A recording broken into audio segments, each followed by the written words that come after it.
Halo semuanya, selamat datang di channel Asadi dengan gue Aldis. Di video kali ini gue kedatangan SSD NVMe M.2 512GB dari Adata XPG. Lebih lengkapnya Adata XPG SX6000 Lite. Sebelum lanjut, kita lihat dulu video unboxingnya. Yuk.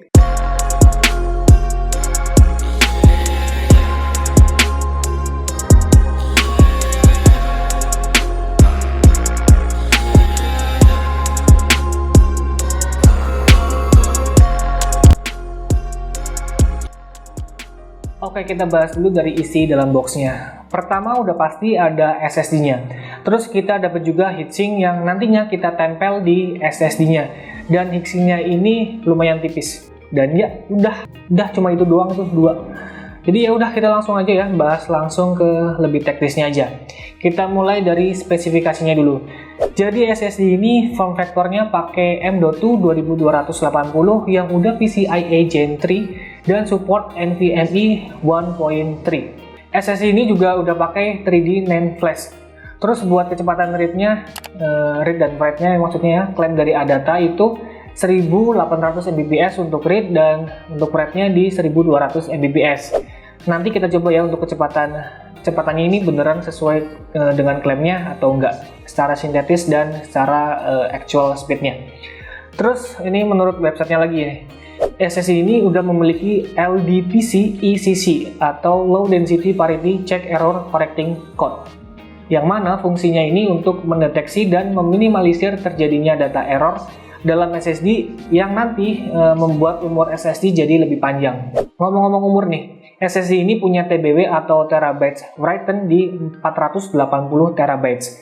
Jadi gini, kalian bisa memasukkan data atau dalam hal ini ya, SSD melakukan write data itu maksimal 480 terabytes. Which is itu gede banget. Terus buat temperatur efektifnya itu dari 0 sampai 70 derajat Celcius. Udah ya buat spesifikasinya, terus kita lanjut ke pengujian. Buat pengujiannya gua mau pasang di laptop Lenovo Yoga 520 tahun 2017. Sebelumnya laptop ini pakai harddisk 1 TB. Jadi ini bakal kerasa banget ya nanti ya untuk perbedaannya. Terus buat spesifikasi laptopnya ini kayak gini nih.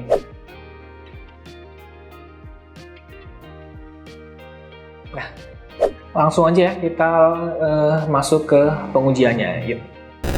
Oke, pengujian yang pertama kita mulai dari waktu booting Windows-nya. Kita nanti akan ukur seberapa lama SSD ini bisa melakukan booting Windows 11 di laptop ini. Yuk kita coba.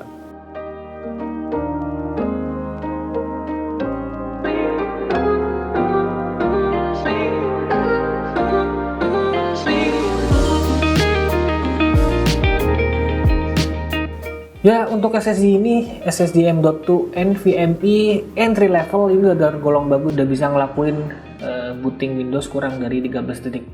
Standar SSD NVMe M.2 itu yang bagus di bawah 13 detik dan SSD ini udah bisa melakukannya dengan baik. Good job. Terus lanjut ke pengujian kedua. Kita mau lihat health status dan temperaturnya di Crystal Disk Info.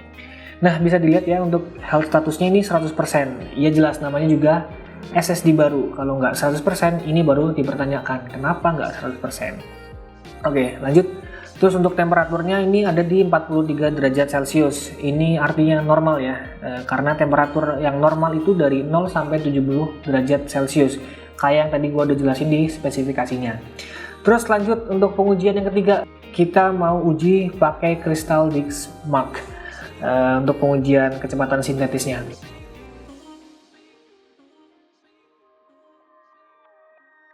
Nah, di sini kita dapetin hasil yang mengejutkan ya, karena ini melebihi klaim dari Adatanya.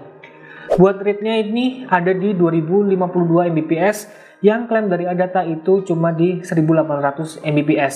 Terus buat write-nya ini udah melebihi klaimnya juga nih. Write-nya ada di 1458 Mbps dan klaim dari Adata itu 1200 Mbps. Lucu banget Adata.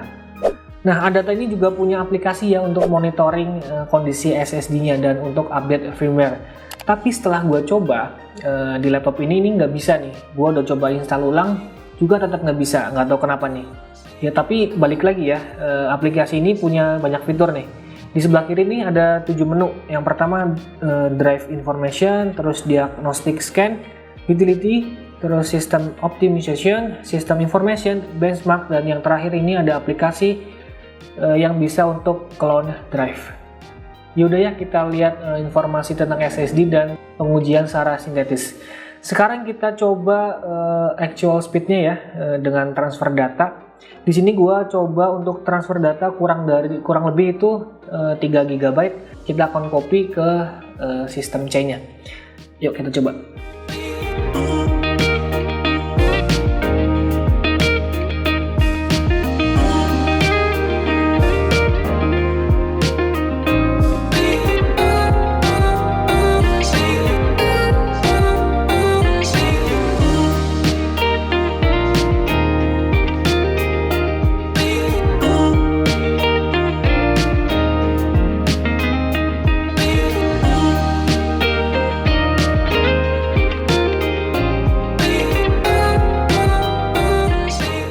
Nah, di sini kita dapat sekitar 31 detik. Nggak kenceng-kenceng amat ya, nggak sesuai klaimnya itu.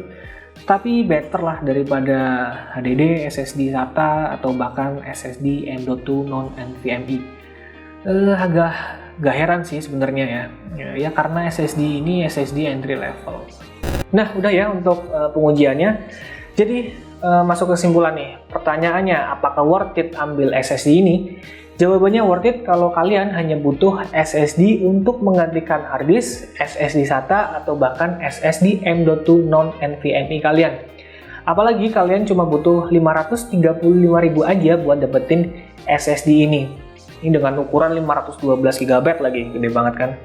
Terus SSD ini bakal kasih kesan perbedaan teknologi yang lumayan jauh dari HDD dan SSD SATA ya, karena perbedaan performanya ini yang cukup jauh.